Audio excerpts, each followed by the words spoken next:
Naniniwala ka ba na may forever? Wala. Hindi. Okay, wala. Yes or no? No, no, No. Yes. No. no.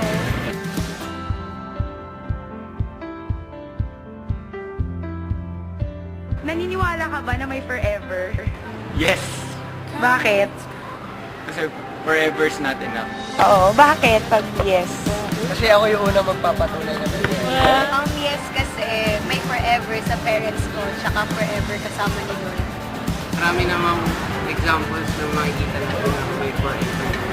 Kung naniniwala ako kay God, edi parang naniniwala din ako sa forever. I think we should not rely on our human experiences regarding the concept of forever. Because God's love is forever.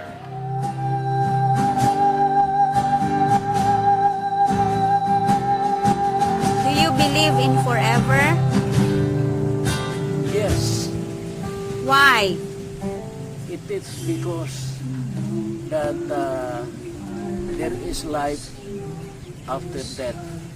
Our physical body dies and it will go back to dust where it came from.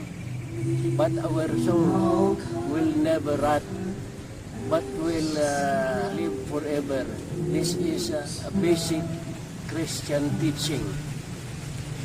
What is the importance of your pictures and videos together with your wife as a remembrance, especially now that she's gone?